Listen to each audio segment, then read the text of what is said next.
I'm Edie Lush and I'm outside the Hub Culture Ice House Pavilion here in Davos, joined by a favorite regular guest. Thanks for coming along. Thank you, Edie. Thank you. Achim Steiner, and now you have a new job since I last saw you. You're the director of the Oxford Martin School.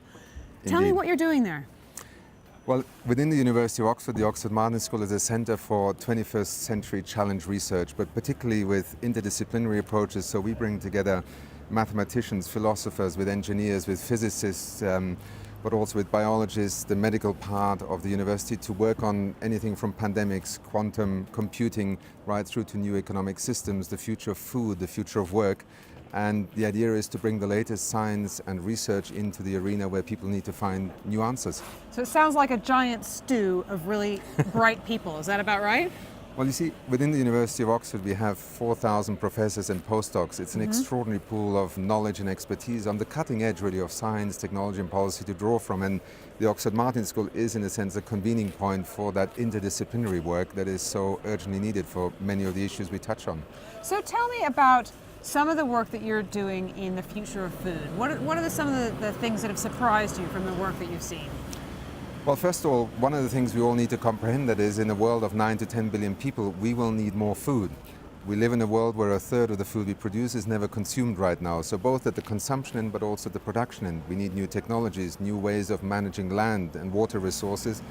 We need new plants, we need new markets also to be able to run this, and we need to also understand the connection between food, nutritional value, and the health of people.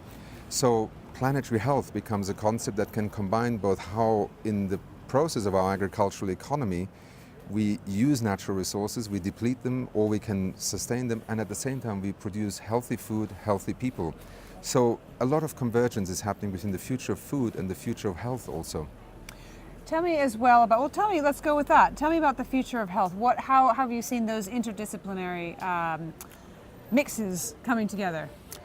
Well, a simple example is a couple of years ago, the Lancet Commission came out with this concept of planetary health, and it focused in particular on the kind of health impacts that our economy of the 21st century or the 20th century has produced. The WHO estimates that over 12.5 million people die prematurely every year because of environmental factors. That's a quarter of all premature death. So we're looking at, for instance, the issue of pollution and how we can reduce air pollution, improve air quality. And this is not only a phenomenon to be associated with Beijing or Mumbai or New Delhi, it's also part of London or Brussels, Berlin, and indeed also in the United States. So even in the industrialized world, tens of thousands of people are dying prematurely because of air quality. So we're looking at concepts of how to try and bring these different spheres, both in terms of their disciplines, the scientists, but also the policymakers together. And the Oxford Martin School will host the Rockefeller Foundation Economic Council on Planetary Health as of April this year, chaired by the former president of Mexico, to look at how we can create more multiple benefits from acting on certain policy issues. So it's another illustration of a human health challenge, an environmental management opportunity, and actually an economic opportunity. Tell me about the work you're doing in AI as well. Well, as you can imagine, within the University of Oxford, there is some of the most exciting, extraordinary, mind-blowing research going on quantum computing, the use of AI in all sorts of spheres. The Oxford Martin School has in fact just issued a research call across the whole university that's entitled Digital AI Frontiers, Normative Horizons. We live in a time where technology is pulling us into a whole new universe of possibilities, but also unknown territories. One of the challenges that we have seen in many of the discussions here in Davos also is that technology is, in a sense, leading us, but as so often we have learned in the past, we also have to have a social consensus. What are the normative foundations? Where are the boundaries? How do we want to enable this technology? Because it will change the face of, for example, the field of work. If automation and AI and the digital economy essentially produce an impact where, as we put out in a research report by Carl Frey last year in the Oxford Martin School, maybe 47% of jobs will be affected by automation. But many will be gained as well as lost, right? That is part of the equation, but the question is, will it happen by default, or do we need to actually design this? Because what we do not want to do is to simply look at the possibility of AI and not think about the future of work. It's what defines people's identity. It provides income and livelihoods.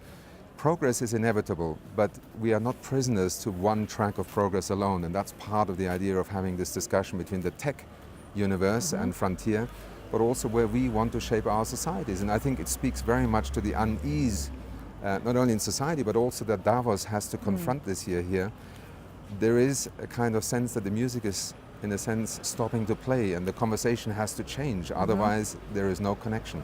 You're a Davos regular, and we speak every year. I wonder how you think it's different in terms of the powers that are showing themselves here this year. Two observations I would make. One, I think Karl Schwab and his team with the WEF have framed the conversation for this year in very interesting ways. So they have, I think, echoed to what is happening around us.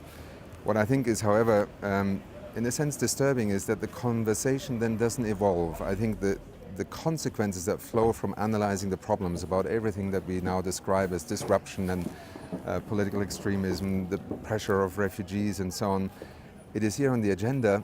But this is a universe in which most people are actually great beneficiaries of the last 20 to 30 years. And I think collectively we are, and particularly in the business world, we are struggling to recognize that some really profound changes are called for, and we cannot pretend that this is just tinkering on the edges. And that kind of system change, I don't think is emerging yet as clearly here in terms of Davos being able to walk out of here and say, we have understood and we also know how to respond to this, at least in a credible way for the public out there. Achim, thank you very much for stopping by the Hub Culture Pavilion It's here a pleasure. in Davos, and I'm Edie Lush.